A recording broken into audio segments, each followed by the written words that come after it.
For decades, the prevailing scientific consensus held that human intelligence and capability were set in stone at birth. The medical community operated under the assumption that once you reached adulthood, your brain's physical structure was fixed and incapable of significant reorganization. This static brain myth created a passive medical model. If the brain is viewed as rigid hardware, the primary way to treat complex issues like depression is through external chemistry. We began to rely on a system where patients are expected to fix emotional imbalances by swallowing a pill to adjust their neurochemicals. This chart compares the multi-billion-dollar growth of the antidepressant industry against global depression rates. As the market expanded, the number of people experiencing depression simultaneously rose to over 300 million, highlighting a severe gap between treatment scale and actual disease reduction. We see the same pattern in physical rehabilitation. Severe stroke remains the leading cause of long-term adult disability worldwide. While medical technology has become excellent at keeping patients alive after a stroke, our standard interventions often fail to help the brain actually recover its lost motor functions. Treating the human brain like a static machine awaiting a chemical top-off or a software patch is an incomplete paradigm. This passive approach is currently failing to solve our most significant neurological and societal challenges. In the late 20th century, the development of advanced medical imaging, such as the MRI, allowed researchers to peer inside the living human brain. The data these machines produced shattered the long-held belief in a static mind.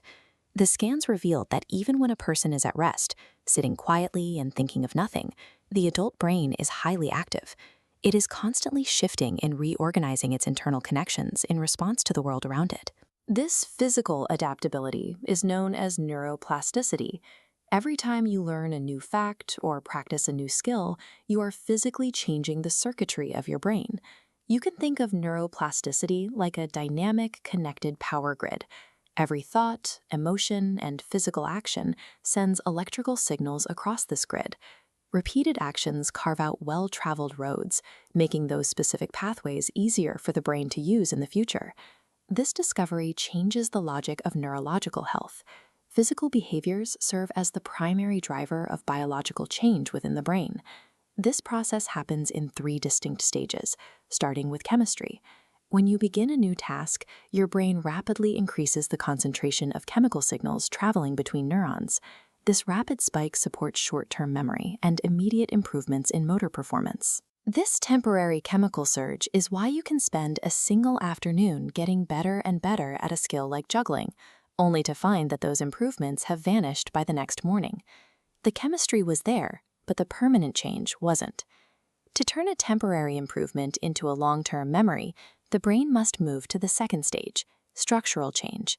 This requires the brain to physically alter the connections between neurons, growing actual biological extensions that link cells together. Over time, these structural changes lead to the third stage, functional shifts. As you continue to use these pathways, entire regions of the brain become highly excitable and easier to activate, allowing integrated networks of brain regions to function together. These physical changes do not happen through passive consumption, like watching television. They require a massive dose of focused attention and physical friction. Research has shown that increased difficulty and struggle during practice leads to both more learning and greater structural change in the brain. Friction is the biological prerequisite for long-term transformation. Neuroscientist Dr. Kelly Lambert designed behavioral experiments to test how this type of physical effort directly impacts emotional resilience and brain health. Her control group, known as the trust fund rats, lived in an environment where they were provided with high-value rewards, Fruit Loops, for free. They received their treats with 0 physical effort required. These were contrasted with the worker rats. This group lived in an enriched environment where they were forced to dig through mounds of bedding to harvest their rewards. The biological results were conclusive. The worker rats who exerted effort developed physically thicker brains, higher levels of resilience hormones, and displayed significantly lower stress markers when facing new challenges. Having skin in the game, the physical act of exerting effort to achieve a reward literally fertilizes the brain's architecture. It builds a protective biological buffer against stress. This effort-reward connection introduces the concept of the behavior-ceutical. It suggests that targeted physical actions can be used to dose our own neurochemistry, creating specific, healthy biological outcomes through deliberate behavior. A century ago, doctors unwittingly prescribed behaviorseuticals when they told anxious patients to knit. We now know that the repetitive manual labor involved in knitting helps to increase serotonin and reduce stress hormones like cortisol. We can see this principle scale up to massive physical brain changes in modern humans. London taxicab drivers provide the ultimate proof. To earn their licenses, these drivers must memorize the labyrinthine map of London. Because they are forced to structuralize this overwhelming volume of spatial data, the mapping regions of their brains physically enlarged compared to the average citizen. Because every brain structure and function is unique, there is no single recipe for learning. The popular belief in a 10,000-hour rule is a generalization. For some, a skill may take much more practice, and for others, far less. You must discover your own personalized behavioral medicine.